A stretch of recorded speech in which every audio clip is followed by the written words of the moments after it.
It was reasoned that the impact of nanoscience and technology, especially for developing countries in the areas of nanomedicine, better water and air quality, production of more environment-friendly materials, green manufacturing, and improved information processing systems, deserved close attention. Unfortunately, the study found that adequate coverage was not given to science, especially nanoscience and technology, as the table below reveals. You can see all those zeros showing that they didn't occur. Simply, the people didn't scant attention. The newspapers analyzed. Daily Trust recorded no story at all in this category, while Leadership had just 2 and Guardian 4 over a whole year. Even more disturbing are the data on the sociopolitical inclusion in the science issue coverage. If you look at that table, you see a number of groups on the left-hand column. The second is lay people. Look at that column all the way, and you find that the lay people were excluded from the discussion on this all-important issue. How would you expect them to adopt those things? The reason coverage of science and science-related issues is this scanty is not only because science stories are on the average boring and unexciting. It is because the news folk lack the capacity to deal with the issues involved. If they themselves lack adequate comprehension of the issues, it is difficult to see how they can explain same to their audiences. But Ashon and Bashir experienced the same outcome in their study on the coverage of climate change issues, as can be seen there. You will notice that of all the things that the people could have emphasized, it is politics and economics, which is at the middle, that had the largest attention. Those are the issues that generally capture the attention of our media workers. The table shows that a disproportionate number of the stories centered on politics and economics, while other concerns combined to poll just about a third of the issues covered. Similarly, the next table shows that almost 1/3 of the stories, that is 32%, were neutral in regard to giving readers direction on what to do to adapt their behavior to cope with the effects of climate change or to mitigate its impact on their lives. The press has to be more helpful. For it to be, capacity building is an inescapable reality. The third problem we have is media ownership patterns. There are basically 3 main ownership patterns of media houses and institutions in Nigeria. These are the federal government, state government, and private citizens. Unfortunately, all of them have tended to concentrate their media establishments in major towns and cities, principally the state capitals. The problem with this pattern is that they serve mostly the urban populations to the neglect of the rural communities because of pecuniary interests. Since they all run as enterprises, the profit motive has a rather strong hold on them. This is worsened by the commercialization policy, which requires that stories be sponsored. The implication of this policy is that anecdotal events that have no real value occupy the news bulletins, while more consequential occurrences go unnoticed if there is no one to pay the prescribed tariffs. I'm sure you have watched news and you have watched 10 minutes being devoted to birthday parties of people that have the economic or political muscle. And more important things, they just mention them in passing. The well-known news values which we teach our students are practically suspended, and news becomes a litany of meaningless ego trips of the politically and economically powerful. There is therefore a suggestion that the media be democratized to allow for the establishment of small town media, owned, operated, and patronized by the people.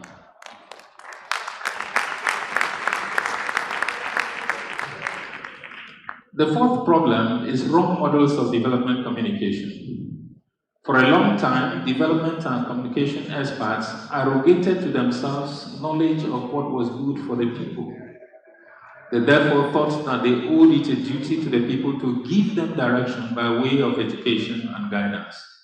The people were considered illiterate, backward, uninformed, and generally too steeped in tradition to know what was good for them. These days, the participatory idea of development has become popular. It is premised on the fact that the common people are intelligent and can be active agents in change management. The trouble with past efforts is that very often they have largely overlooked the people. Governments in Nigeria, for instance, and I'm sure this is your experience wherever you come from, is that they seldom consult with ordinary people before citing certain projects in their areas. Little wonder that such projects hardly survive. Truly, the success and failure of most development projects is often determined by two crucial factors: communication and people's involvement. Communication efforts have sidelined the very people upon whom the success of the development activities depends. As long as communication remains essentially vertical in nature, flowing from those who believe that they are the custodians of knowledge to the helpless locals, the development process will not gain speed in Nigeria.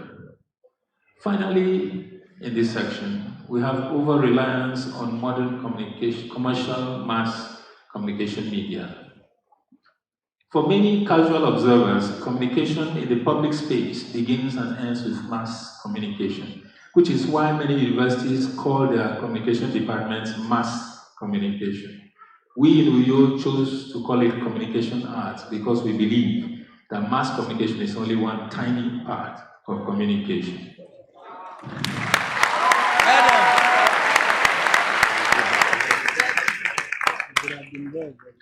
Whereas it is true that mass communication is invaluable when the aim is to reach large numbers of people who are widely dispersed at the same time, it is not always the best way to get people to change their minds about anything or even to adopt new ideas, practices, or innovations, because it has been shown that the mass media may have wonderful strengths and potentials, but they are incapacitated in various ways.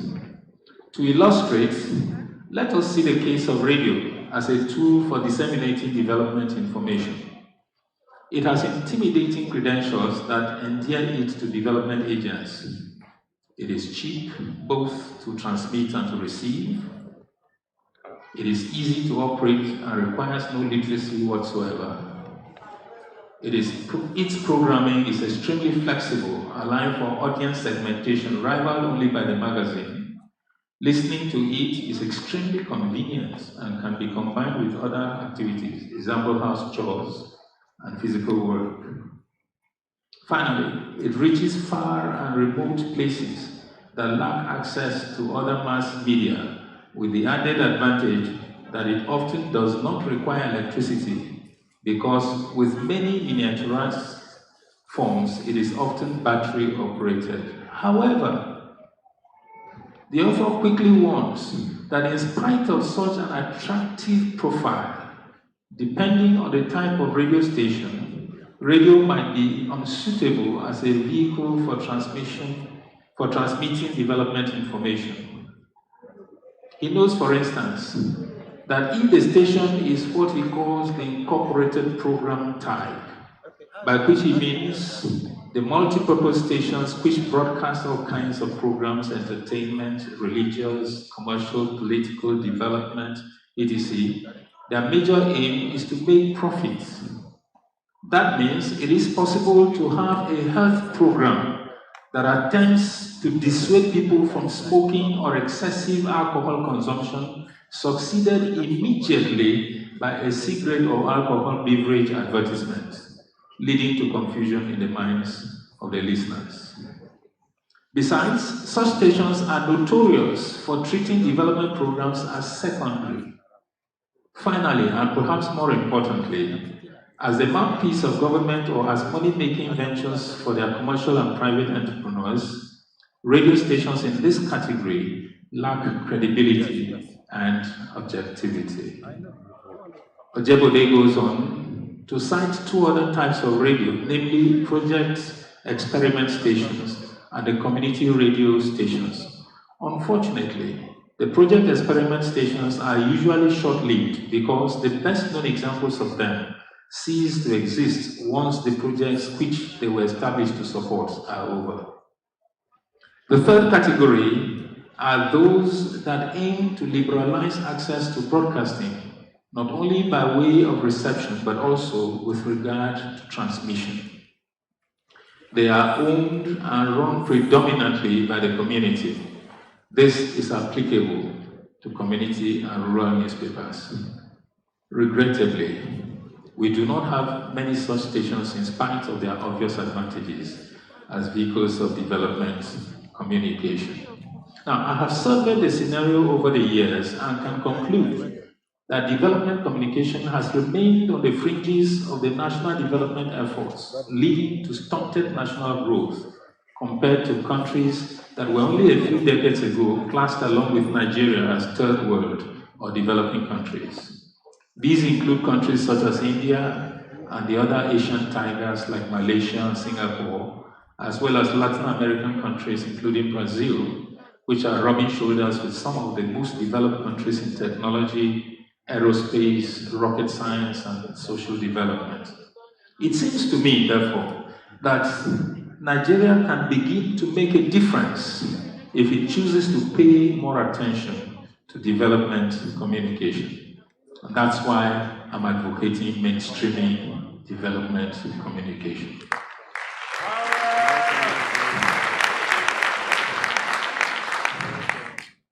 Mr. Chairman, I have nursed the dreams of a communication environment that reflects the realities of our existence. Beginning with my PhD thesis, which I submitted in 1995, which was on rural development communication in Nigerian newspapers, I realized that although there seemed to be a general general consciousness among media workers of the deplorable conditions of our rural communities, which unfortunately are home to the majority of Nigerians, there was no corresponding sense of urgency when it came to contributing their quota to changing the situation.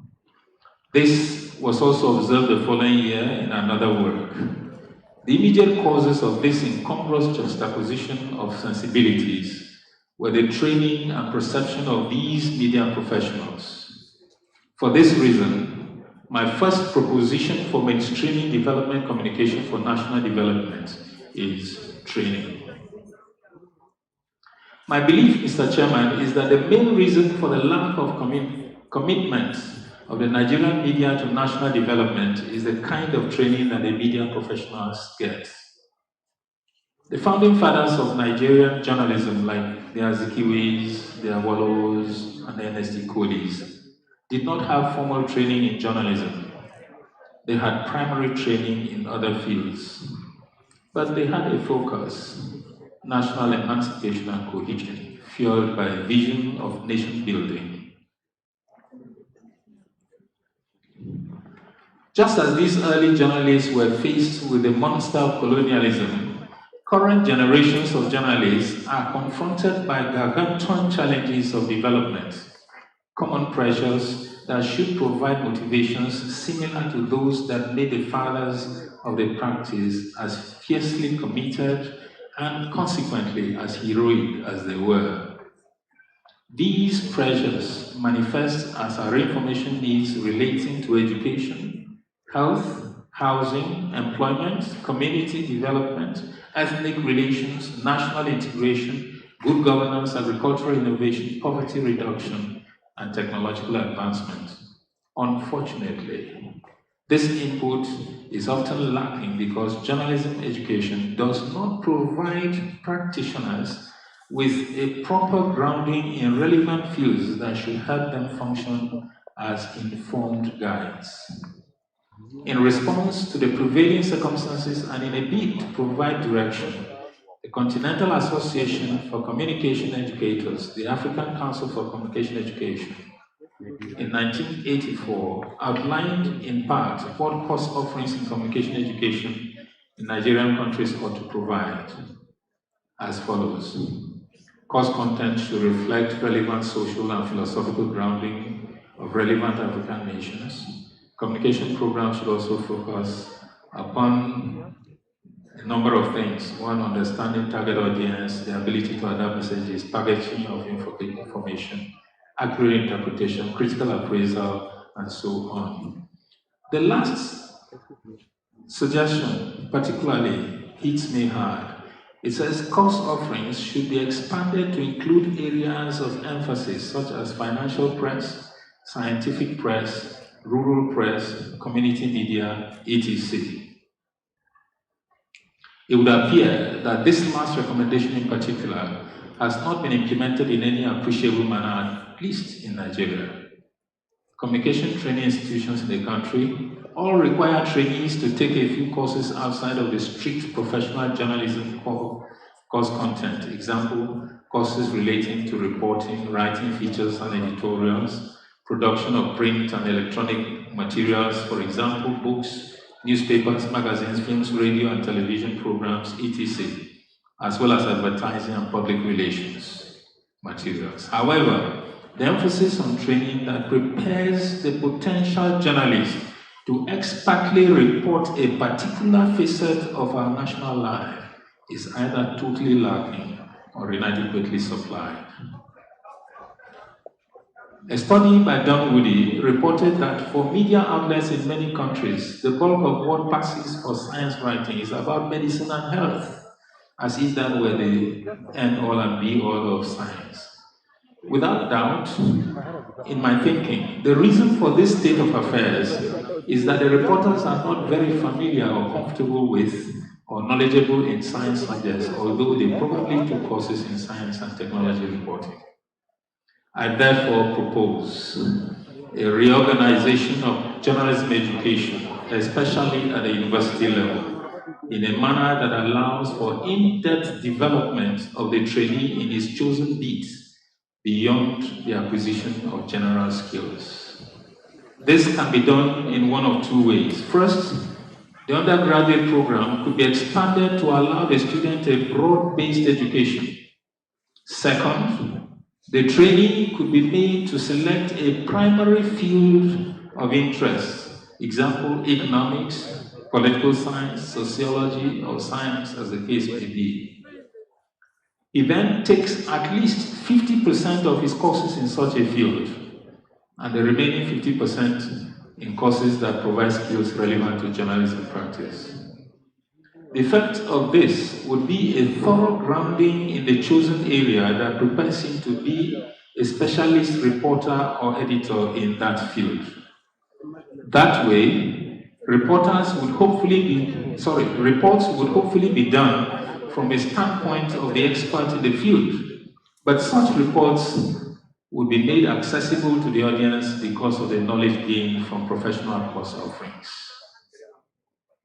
Alternatively, to become registered as a professional journalist, a policy might be enunciated that requires one to complete a degree program in any chosen field and thereafter undertake a postgraduate certificate program lasting anywhere between 18 months and 2 years in journalism.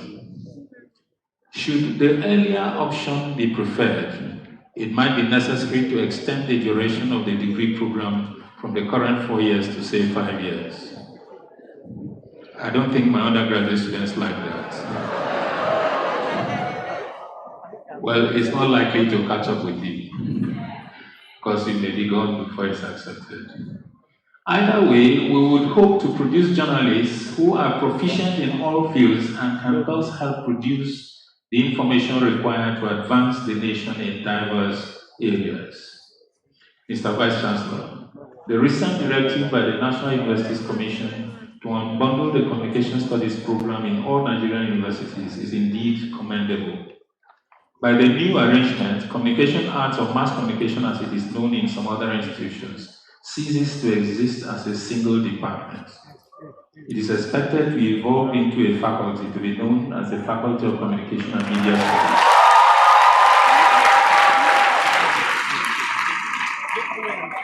Comprising the following departments: journalism and media studies, broadcasting, advertising and marketing communications, film and multimedia studies, strategic communication. And to this list, UYO is adding business and organizational communication.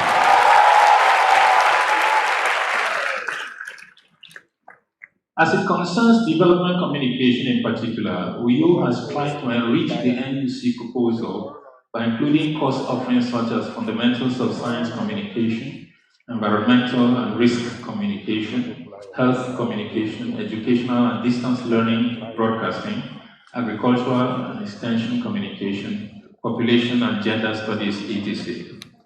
I am convinced that the sooner the new faculty takes off, the more fruitful our efforts will be in producing the right kind of personnel to handle development issues in our communication environment. I therefore urge the University of UYO, Mr. Vice Chancellor, to take the lead in making the Faculty of Communication and Media Studies a reality.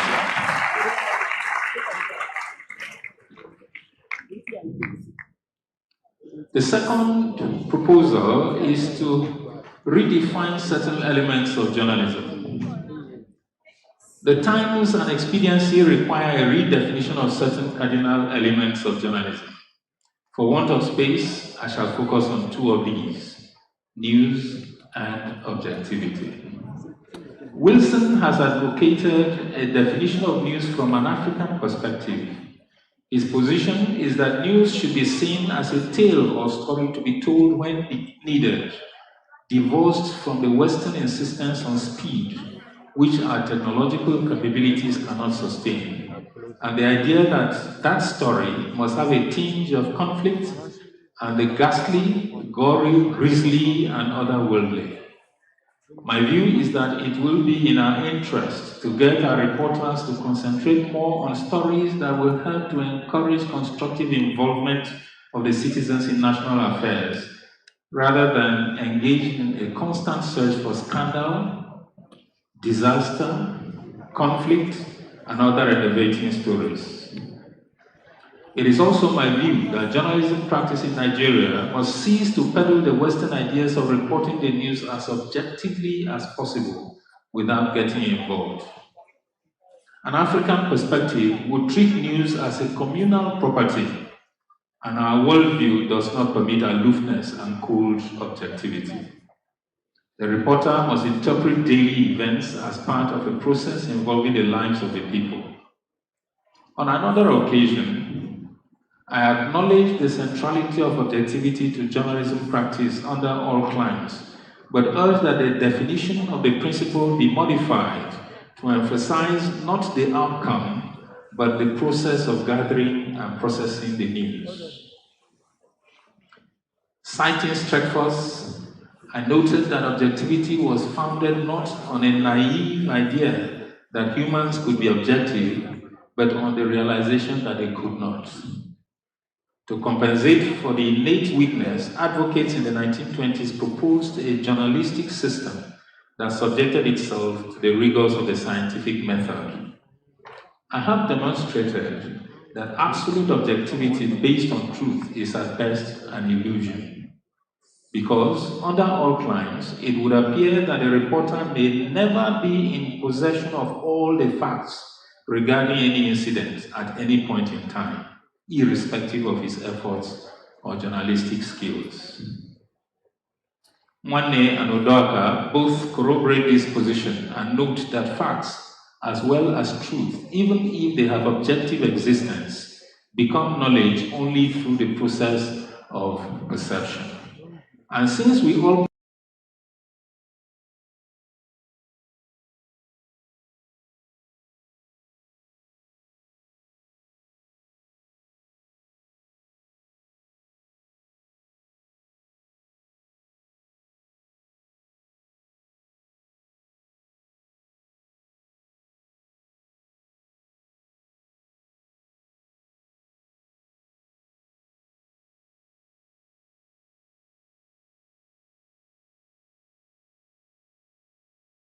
coloring their views or modifying their perceptions, actions, and responses to reality. The conclusion is that it amounts to self-deceit to see objectivity as representing complete neutrality. Let us consider this situation in the context of development communication theory, the tenets of which include the following: that the media must accept and carry out positive development tasks in line with nationally established policy, that the media should give priority in their content to the national culture, that the media should give priority in news and information to links with other developing countries which are close geographically, culturally, and politically, and others. Now, accepting these tenets means placing a certain burden on the reporters and media workers to give what some might call undeserved priority to national development news items, as opposed to the strict application of conventional news values on the one hand, and undue personal involvement of the reporter on the other hand. If, however, the media industry could be persuaded to adopt these ideas and redefine the notions of newsworthiness and objectivity, development communication would be mainstreamed and the pace of national development should increase. Thirdly, I'd like to propose a liberalization of access to the media. I had noted earlier that the media, as currently constituted, are inadvertently not inclusive of the vast majority of Nigerians.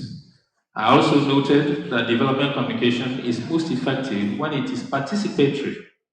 To make it more functional, therefore, I propose that for a start, every local government area should mandatorily establish a radio station or a community newspaper, or both. Such an organ, when functional, should devote a good chunk of its program offerings to development-related issues. An important feature of the proposed media firm would be the use of local languages or dialects, which will help build identity, national consciousness, and integration. In addition, the staffing of these organs must be drawn from the immediate environment to ensure that the sensibilities of the locals are catered for and the products of the stations or journals are largely relevant to the needs and problems of their host communities.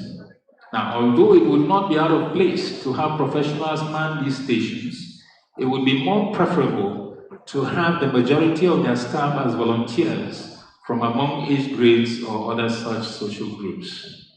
The essence of this requirement is that the people would feel more like it is their project to protect, rather than that of a faceless government or some economic overlord who might be perceived as an oppressor that must be contained.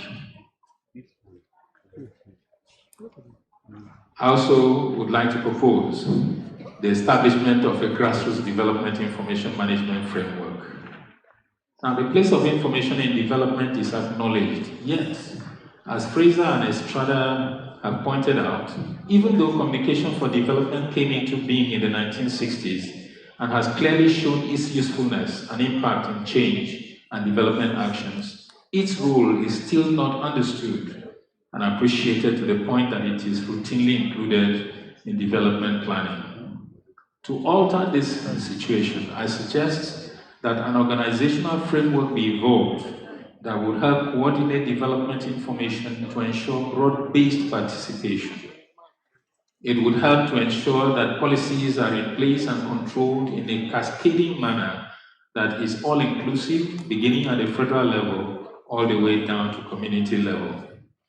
That framework will look like this. On the left-hand side is the policy bodies charged with the responsibility of helping to coordinate development information, beginning from the federal down to community level. And on the right-hand side, the control units that would help to ensure that they are doing what they were asked to do.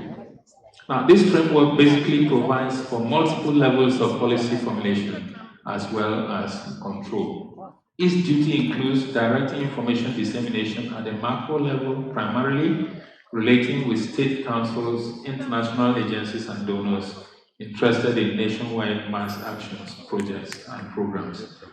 So it goes on to state and on to the community level.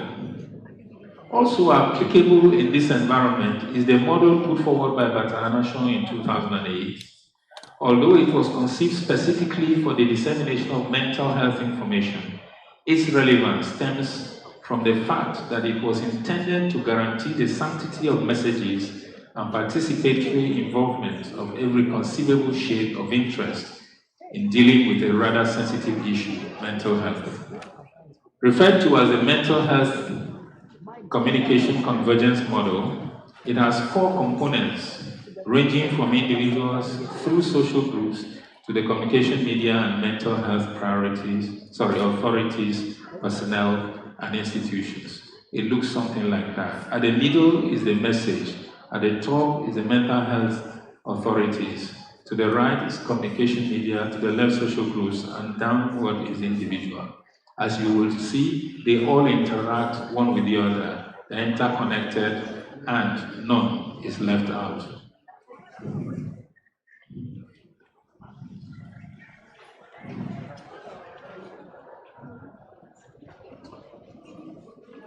As Wilson notes, the modern mass media have the advantage of reach, speed, technological complexity, and simultaneity. But the traditional media have an edge when it comes to credibility, authority, familiarity, and comprehensibility. Now, the social groups include families, schools, associations, churches, mosques, markets, which are useful receptacles of public information. They also wield considerable influence on the way individuals respond to public information, being significant others to receivers of such information. Finally, the individuals are citizens of all ages with different social characteristics, ranging from social status to educational attainment. This is a perfect picture of our message. Development information must be made available to all and sundry. That way, all can be involved for the proper understanding of development issues, mobilization for participation, and general impact on society. I believe that this will doubtless accelerate the pace of national development.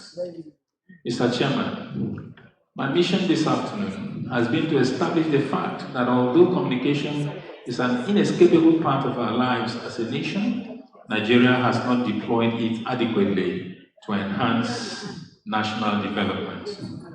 This is so in spite of the fact that we have much of what is required, and what is lacking, we are more than able to supply.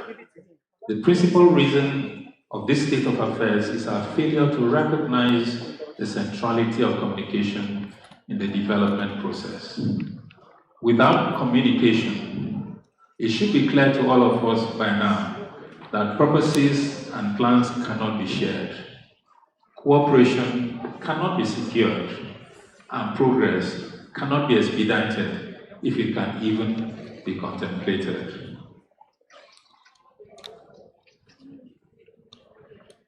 A word for the future. Technology has made available to humans a wide variety of channels for aggregating opinion. The mass media have not always been utilized fully for our development needs. The same seems to be happening with the new information and communication technologies, or simply put, the new media. Ashon and Bata in 2013 show one example of waste of valuable resources. That is, we studied the communication of female genital surgery, not because they were sick, but because they wanted to look more beautiful. And I wonder who sees it. This, and the fact that we might be missing a great opportunity to harness the new media for development purposes, led Ashon Idion Wanyao in 2014 to explore the possible use of citizen journalism for rural development. Scholars are divided over whether the phenomenon of citizen journalism should be taken seriously, but the fact that social media have almost become an essential and inseparable part of life today should make us take them take them seriously. To this, Mr. Vice Chancellor, I shall devote some energies in future.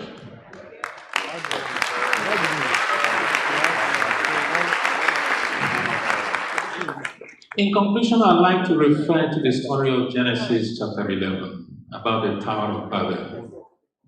It teaches us that unless we can get a nation to speak a common language, a common development language, even actions and projects that should set us on the path of development could end up setting us back. However, we can unleash our rich human and natural resources for the common good if we use communication wisely. Mainstreaming development communication, in my view, will block the leaks and accelerate national development.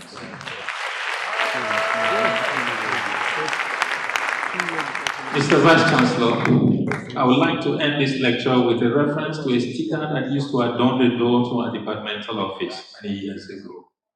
It read, "Communicate or perish."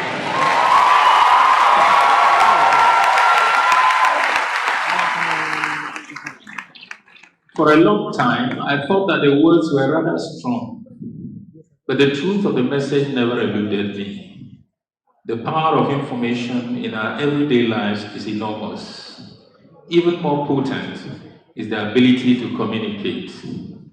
With it, we can improve our lives constantly. We can improve on our lives constantly until we gain fulfillment in our earthly existence. And without it, we may miss certain opportunities to make our lives more meaningful.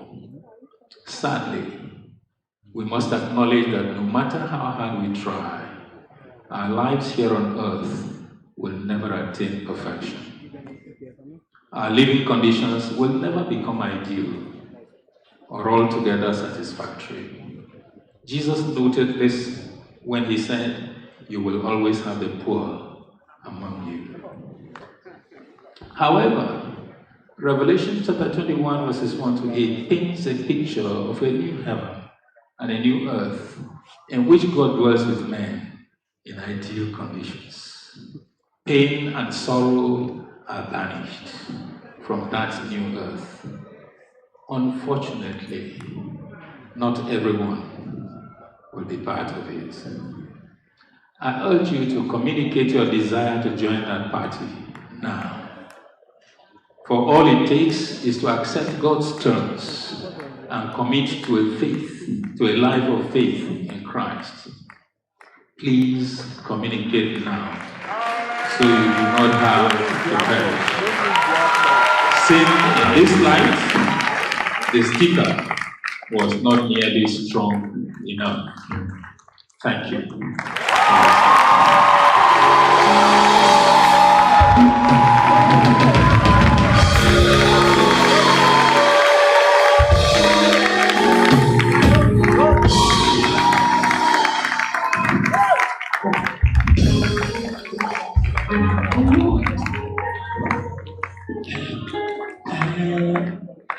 I don't have.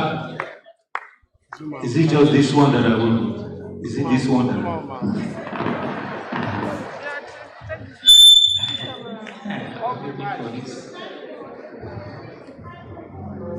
It's okay, I have this. Can I speak using this one?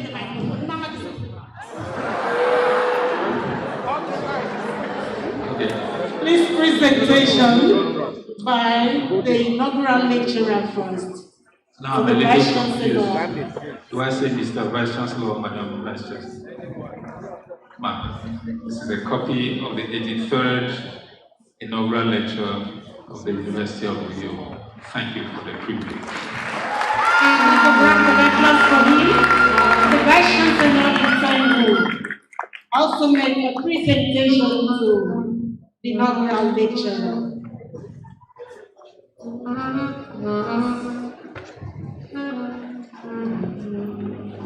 Of the Vice Chancellor, on behalf of the entire University of the York, we congratulate you for the lecture well delivered. We present this as a memorial. Thank you. Thank you very much. You can clap and clap. Please let me invite the faculty of arts through the dean, Professor Joseph O'Shea, to please make the presentation. The dean said.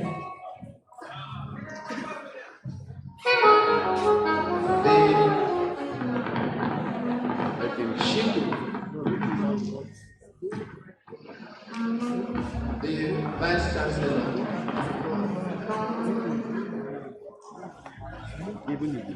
shortly before the 81st lecturer presented, inaugural lecture presented a lecture, the faculty of arts took a decision to thenceforth make a presentation to our inaugural lecturers. We hadn't enough time then to get something for the 81st inaugural lecturer. May I, through you, ma'am, request the 81st inaugural lecturer, Professor Imelda Echeji Udom, to please rise because her gift is finally available in the Dean's office to acknowledge receipt with just a bow. I'm taking a bow. Yeah, thank you, congratulations. Thank you very much. Distinguished ladies and gentlemen, that's presentation from the Faculty of Arts, presented by the Dean himself, Professor Joseph O'Shea. Please keep clapping as he unveils this. Beautiful picture, beautiful portrait, beautiful and beautiful.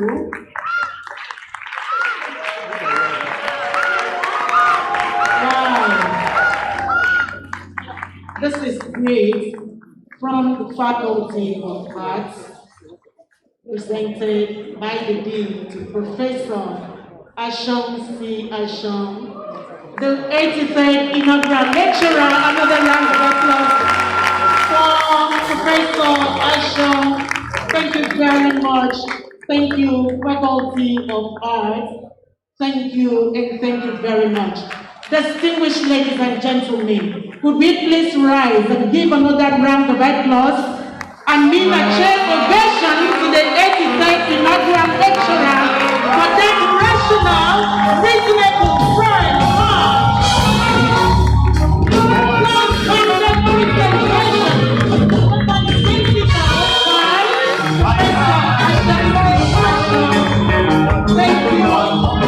And thank you very much. Thank you and thank you very much. May please take seats. The Vice Chancellor said, very distinguished ladies and gentlemen, I hope you heard the conclusive part that the better communicate now, so you do not have to perish. What a great lecture. We know that when he was communicating, the someone was listening very, very attentively. And I call him listening evaluator. Very distinguished ladies and gentlemen, the only person who is limited to speak concerning the lecture is no other than our dear Vice Chancellor, who is here ably represented by the Deputy Vice Chancellor Administration, Professor Enoy Debuson. Distinguished ladies and gentlemen, please a better round of applause as I invite the Vice Chancellor for the performance.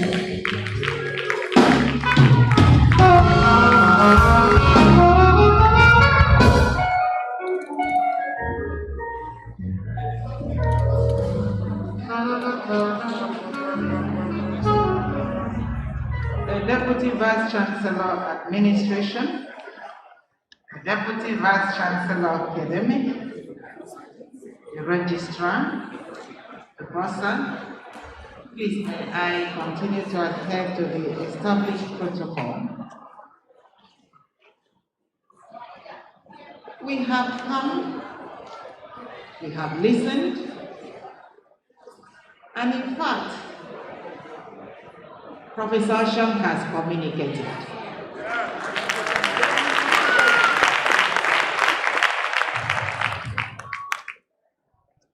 I'm actually not supposed to summarize any inaugural lecture. And definitely I won't do that. But I heard a few things. And one is, even at birth, the baby that is coming up communicates. Did you hear that? And I assume that even in death, the person that is living in his or her silence is communicating. I also heard, among many things, that in national development,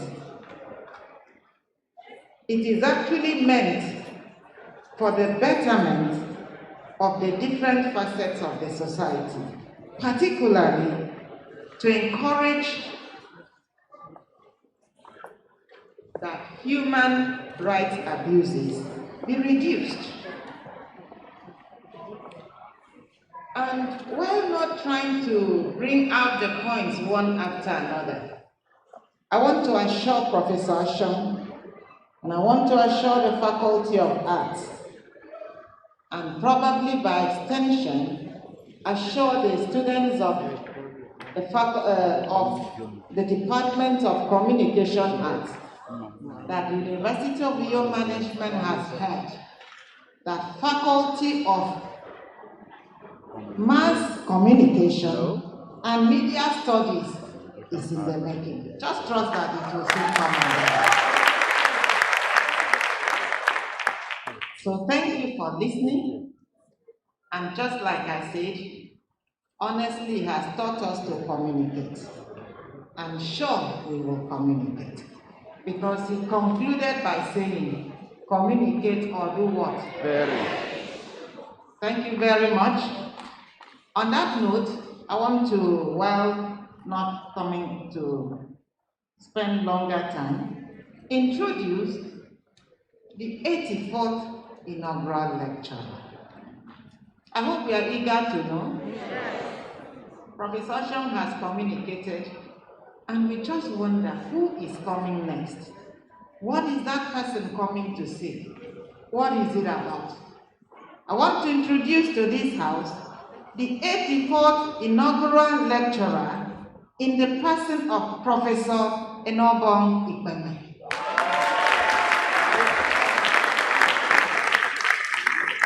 Thank you very much for rising for recognition. And you know what she wants to talk about? Kids' kidneys do not kid. Walking an odious journey. Honestly, that's something that we need to come and hear. Kids' kidneys do not kid. Walking an odious journey. We look forward to that. We pray God it will be a good outing. On that note, thank you very much.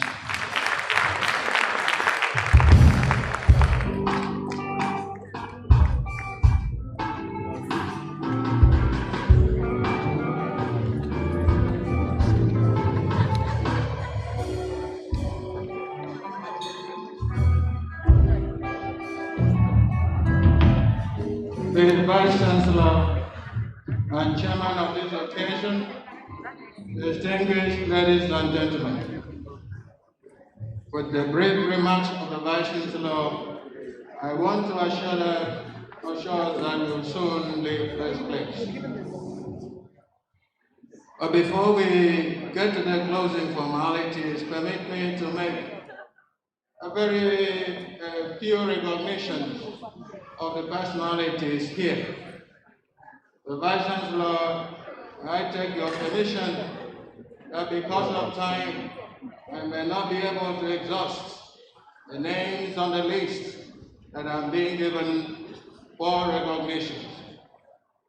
But let me quickly recognize the case of this institution and also a few members from the town on occasions like this that brings the town and the gown together. Let me begin with the masters of this university. As I said earlier, the Vice Chancellor, Professor Nyaudon Layo, for exigency of duty, is absent in person, but is ably represented by the Deputy Vice Chancellor Administration, Professor Enoide Musoro. I recognize also the Deputy Vice Chancellor, Academic, Professor Anthony Udon. Mr. Boston, sir, you have to pardon me for the error I made at the beginning. I will correct it. The Registrar of the Institution and Secretary to Senate, Mr. Nene Vashidovia, sir, you recognize. The mistake I made at the beginning was that the person was in absentia. Before I noticed he was really present. Forgive me, Mr. Boston. I recognize Mr. Imon Nelson, eventually a Boston. Thank you very much. Let me recognize the Dean of the Faculty of Arts, Professor Joe O'Shea. You're recognized, sir. I quickly recognize the inaugural lecture presenter, the inaugural lecturer presenter, Professor A. Johnson Broad. Thank you for what you've done. Let me recognize the man of the day, the man born on that day and presents the 83rd inaugural lecture, Professor Asham C. Asham Broad. You are recognized. Let me recognize the chairman of the Committee of Deans and the Dean Faculty of Education, Professor Angelo Ekon. You are recognized. Let me use this time to recognize the former Vice Chancellor of this institution, Professor and Professor Mrs. Melvin Eko. We welcome you. Professor Comfort Melvin Eko is the media part who was the former Vice Chancellor of this institution. Proud we welcome. Let me quickly recognize the Chairman, Primary Healthcare Board of Bible State, Dr. Maxson. Doctor, you are welcome to this occasion. Let me recognize in absentia the Chairman of Bible State Government House Prayer Team, the Most Reverend Sunday Uko. He was here. I recognize him in absentia. The Vice Chancellor, let me recognize the presence of the Commissioner for Environment and Solid Mineral, Sir Charles Udo. Sir, you're recognized for coming here. Distinguished ladies and gentlemen, may I recognize the presence of the former registrar of this institution. I describe him as a tricorder registrar, Mr. John E. Udo. Mr. Udo, you're recognized. Sitting close to Mr. Udo is the Provost of College of Education of our former ASO boss of this institution, Dr. Daniel Udo. You are recognized. Let me recognize my Lord Spiritual and Honorable Justice of the Appeal Court of Nigeria, Honorable Justice Itan Baba. Sir, you are recognized. Distinguished ladies and gentlemen, let me recognize the chaplain of the Victory Chapel University of Uyo, the Reverend Dr. and Mrs. Binyama Udo.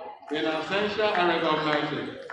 I recognize the very close friend of the lecturer, Dr. Enobam Joshua. He's in the house, sir. You are recognized. Mr. Vice Chancellor, permit me to recognize other friends of the lecturer, Dr. Udemet Nana, the former press secretary to Bible State Government and now lecturer, Polytechnic at Bible State in the Department of Mass Communication. You are recognized. I recognize Dr. Uwemedimbo Ekanem of the Community Health Department, University of Uyo. Dr. Uwemedimbo, you are recognized. Let me recognize many members of Senate and professors, Professor Godwin Nanadum of the Faculty of Agriculture, Professor Emmanuel Omedioke of the Department of Economics, Professor Luke of English, Professor Timothy of Foreign Languages, Professor Matthew Eko, our former provost, you are recognized. Professor Basiantia, Dean Postgraduate School, Professor Nesha, Physics Department, Professor Des Wilson, the communicator, Professor Ekane Ekane, the climatologist, Professor Keruba Mudoka, the communicator, Professor Nephew Udodo, head of department mass communication, University of Port Harcourt, you are recognized. Professor Nova Siurua, Professor Paniso Moren, Professor Tero Moren, Professor Bonna of Food Science Department, you are all recognized. Dr. Administrator of Forestry, Dr. Comfort Usoro of Home Promise, you are recognized. Professor Ishama Enam, Professor Inoituen, Professor Margaret Bassett, Professor Fashola Olonge, you are all recognized. I recognize Professor Emmanuel Obado, Director of International Programs, Professor Emmanuel Okan, Professor Emma Joseph, Director Academic Planning, Professor Emel Daudo, Professor Umoyo, Clinical Science, Professor Chris Ekongbin of Social Science, you are all recognized. Dr. Azubudo Bajin of Arts, and the leader of the team that gives us music, you are recognized. Mrs. Faith Emmanuel, the administrator in charge of Senate, you are recognized. Director, Academy Office, Mr. E.A.G. Man, sir, you are recognized. I recognize the following high officers of this university who have served in one time or the other. Professor Godfield, former Deputy Vice Chancellor. Professor Adiete, former Deputy Vice Chancellor. Professor Trent Arabia, former Deputy Vice Chancellor. Professor Konansa, former Deputy Vice Chancellor Administration. Professor Charles Suku, former Deputy Vice Chancellor Administration. You are all recognized. It is my pleasure to recognize Professor Ederi Kureko, Professor Isaac Odesola, Professor Benjamin Eto of the School of Continuing Education. In case you did not continue with your education, there is opportunity. Meet Professor Eto. I recognize the principal of the University of Your International Secondary School, Mr. Rap Amana. You are welcome. I recognize a recent council member from the non-teaching angle, Tijani Musa. You are recognized. I recognize the Director of Information and Public Relations, Mrs. Blossom Okoria, as well as the Director General Administration and former Chairperson Council of Akwa State College of Education, Mrs. Regina Ipa. Mr. Vice Chancellor, the list is on and unending, but I won't fail to recognize this gentleman who has never missed it, Professor Sedunya. He was here at this lecture. Let me recognize the 84th inaugural presenter to come next month in the person of Professor Enobo Ukeme. You are well recognized, Prof. Mr. Vice Chancellor, permit me to invite Mrs. Itoro David to make a few recognitions of the members of the lecturers' family. Itoro, carry on. Thank you very much, Mr. Duro. The Vice Chancellors are very distinguished ladies and gentlemen. I'm here to recognize the family members and friends of the 83rd inaugural lecturer. I have here first the wife of the 83rd inaugural lecturer, a seasoned minister, a great woman of God. I hear the youth call her the bush. Ladies and gentlemen, help me receive or welcome Reverend Mrs. Angela Ashon. Thank you very much, ma'am. Also acknowledged by proxy, their two children, Ashon and Uke Ashon. Let me also acknowledge the presence of Engineer Billy Eto, Chairman Board of Pickup Pentitinan, the recognizer. I have here also to acknowledge the presence of another man of God, a very great man of God, a man that preaches in season and out of season, can even visit Taliban tomorrow, preach and bring them to God. I'm talking about the worldwide pastor. He's here with his dear wife, pastor of the Insight Bible Church, my own pastor, Dr. and Mrs. Ozani Okafia. Please celebrate my pastor. Thank you very much. There are other pastors from Insight Bible Church I have here. Pastor Agnes Ukwe, the Director General of AKBC. So you're welcome. We have here Pastor and Pastor Mrs. Enutiaru, still from Insight. Pastor, you're welcome. We have Omega Tati from Insight. Thank you, Pastor Ubrahim. Thank you very much. Let me also acknowledge the presence of Reverend Sekun Adekola. You're welcome. Please keep clapping for them. Reverend Martin Williams, Pastor Kelechi Okoronkwo, Pastor Akamudun, Pastor Henry Ejiro Ibori. You are all recognized. We have here Pastor Mercy Ede, Barrister Akbadiara, Reverend Temple James, Reverend, you're recognized. We have Mrs. Augustina Akpan. Thank you very much, and I'd like to recognize all members of the university community. Please, wherever you are, appreciate yourself. Please clap for yourself. I also appreciate our August visitors, even in the month of August. Please, wherever you are, you know your name is not been mentioned. Please appreciate yourself. Thank you, and thank you very much. Thank you, Mrs. David. Before we round that up, the Vice Chancellor, I committed a serious offense. The lecturer is from a department, so that the lecturer will learn well, and I will learn well. I want to recognize the head of the Department of Communication Arts, Professor Peter Isi.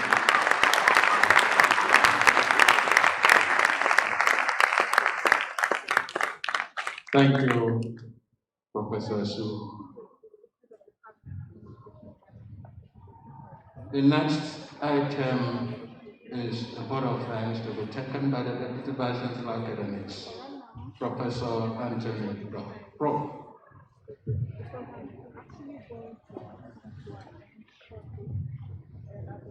Thank you very much. Before the DVC Academy comes up to tell us the thank you, there's just one group we are yet to recognize. And on behalf of the Vice Chancellor, may I request that all the inaugural lecturers, past inaugural lecturers from the 1st to the 83rd, please rise and stand for recognition.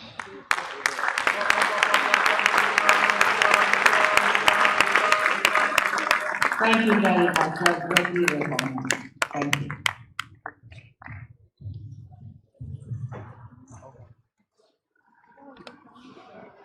Thank you very much, Vice Chancellor.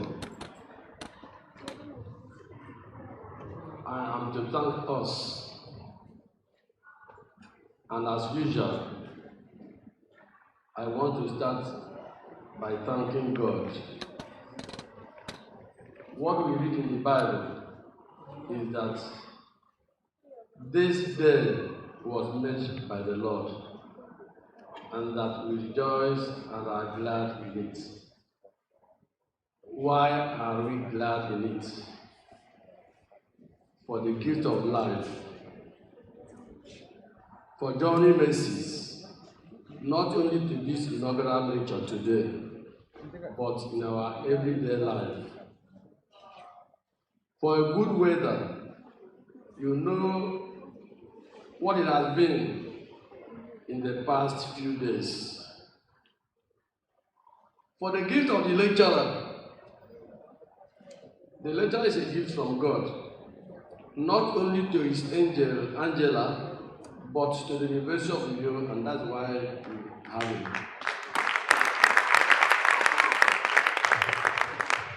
it. We appreciate the Vice Chancellor for his commitment in sustaining the inaugural lecture series. We thank all other principal officers of the University of New York, past principal officers of the University of Uyo and other staff here present, heads and other principal officers of sister institutions,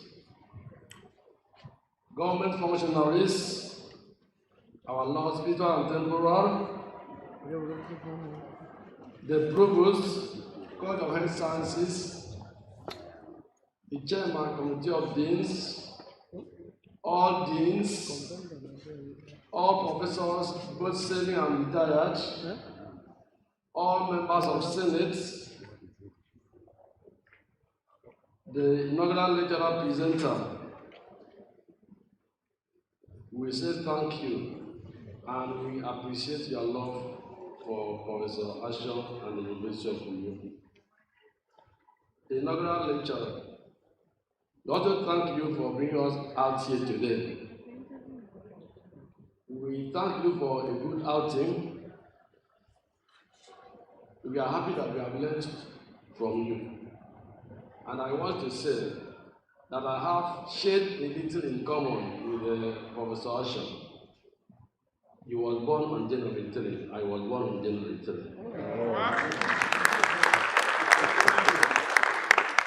He was born on Sunday. I was born on Sunday.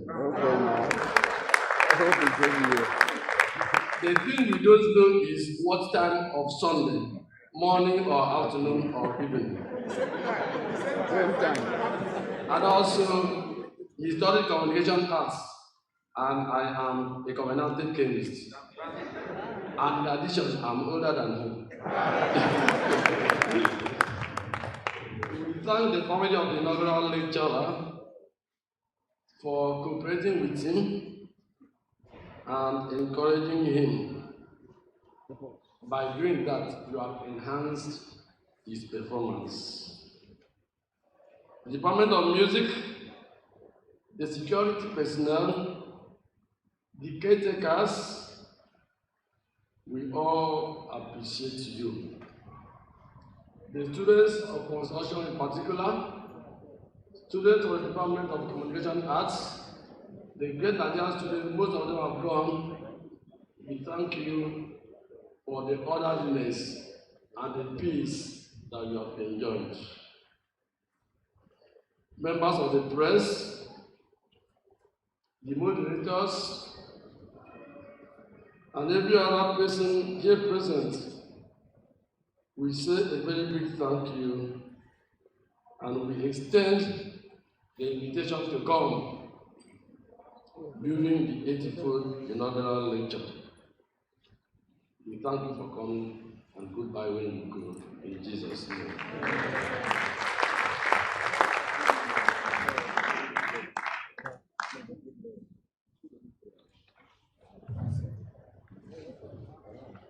Another round of applause for the BBC academics.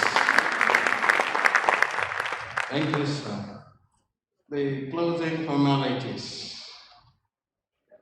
Senate will recess, beginning with the Vice Chancellor. We have to give them that honor. The recess, photograph will be taken at the front of this building. The wife of the lecturer has specifically requested that she would like to take a photograph with all the functionaries here.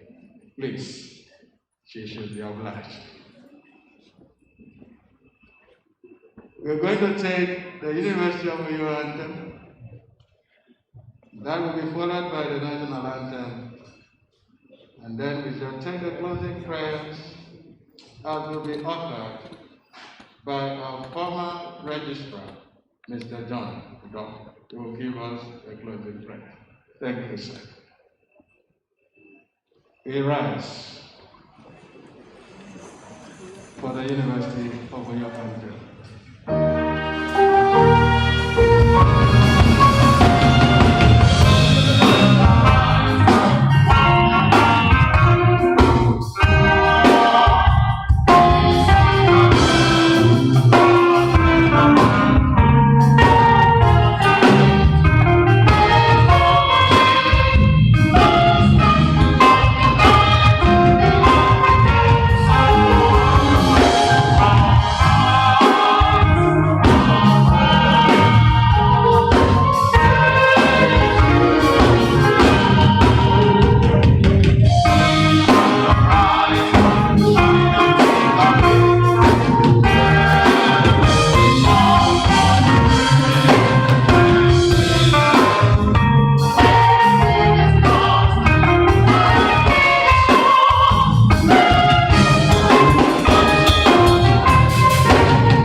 national anthem.